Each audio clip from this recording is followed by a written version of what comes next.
Today on Woodworking with Wes, we're talking about raised panel doors. But before you cut a single piece of wood, there's one thing you've got to get correct, and that's the math.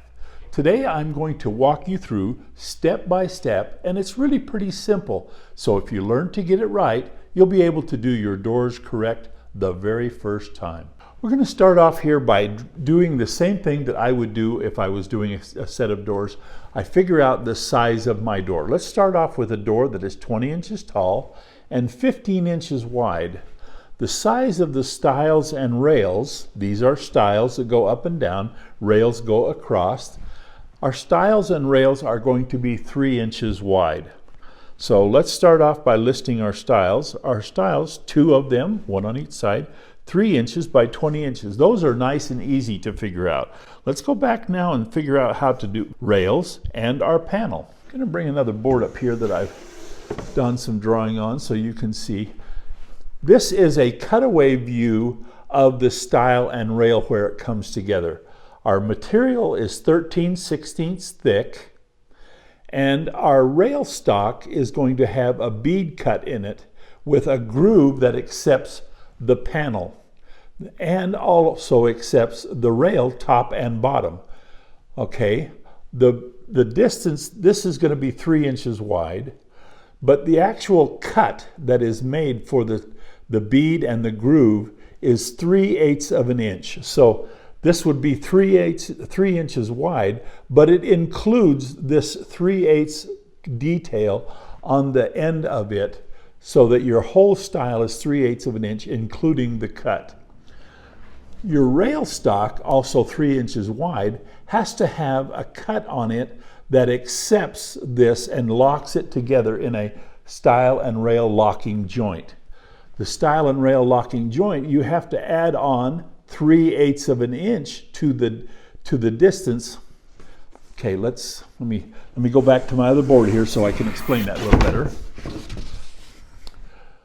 Got 3 inches here and 3 inches here. We're 15 inches wide, and so 3 and 3, 6, subtracted from 15 is 9. So the distance in between here is going to be 9 inches. Our 9 inches plus the 3/8 on each end. So we have our 3-inch wide rail, our 3-inch wide stile, our 3-inch wide rail, plus the 3/8 of an inch on each end to make the end cuts, the rail cuts we call them. You have to add 3/4 of an inch. So back to our 9 inches up there would be 9 3/4 of an inch would be the length of our rail. Let's go ahead and fill that in. So we go back to our rails. We now know what it's supposed to be. It's going to be 9 3/4 of an inch will be our rail, because like we say, our distance in here is going to be 9 inches. And what we do, the way I do it, and I have 2 videos that I have made in the past that are, one is for a shaker style door, one is for a raised panel door. I'm going to provide you with a link to those 2 videos. I want you to watch those 2 videos. I'm actually making a door on each one of those videos. Watch those videos and you'll see how I put together doors. But this is the math that I use to make those doors. Anyway, back to our 3/8 of an inch on each side. Here is the end of our panel. Our rail is 13/16 of an inch deep. Our little tongue here at the bottom is 5/16. Our panel will be a 1/2 inch thick. That's the way I make my panel. I recess the back of my panel and only make it a 1/2 inch thick, and the scoop cut is on the top of it only, and it's flat on the bottom and fits in here. I want to point out this little circle right here. I'm going to fill it in solid so you can see it better. Whenever you make a solid wood panel, you make your panel 1/4 of an inch narrower and 1/4 of an inch shorter than the space that is allowed by your stile and rails. And you put in a space ball. A space ball is a little hard rubber ball that creates the space between the stile and rail and the panel. and allows the panel to expand and contract with heat and humidity. So our door is 15 inches wide, 20 inches tall, and we've made our math. So let's go back to our other board here. We now know that our panel is 9 inches wide open here, plus 3/8 of an inch, but we subtract the 1/4 inch. So let's go ahead and do our panel. Our panel is going to be 9 1/2 wide. That's our 9 plus the 3/8 and 3/8 minus the 1/4 of an inch for our space ball.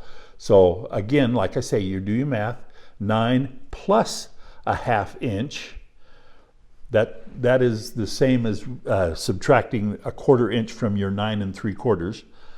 Now we've got to do the same thing for the height. We're 20 inches tall.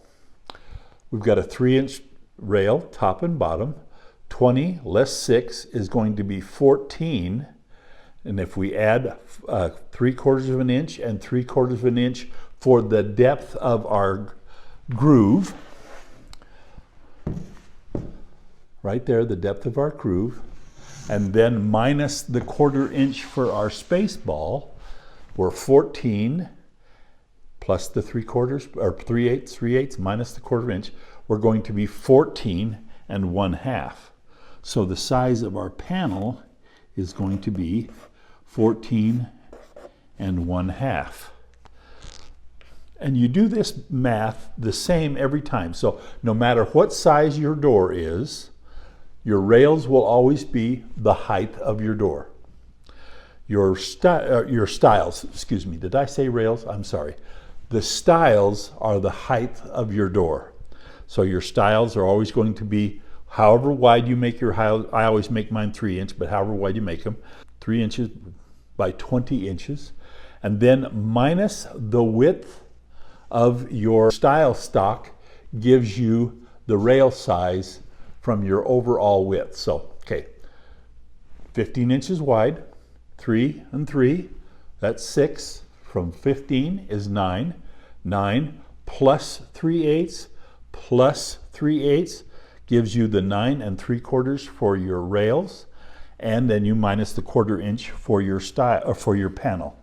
So when you get all done, stiles 2 3 by 20, rails 2 3 by 9 3/4, and your panel 9 1/2 by 14 1/2, and now your math is all done. And if you do your math correctly every time, and remember the formula, the depth of your stile and rail cut, you have to remember to add and subtract that number correctly as you add to your rail stocks and subtract for your panel pieces and everything like that. You've just got to remember to do your math on each door following the same formula.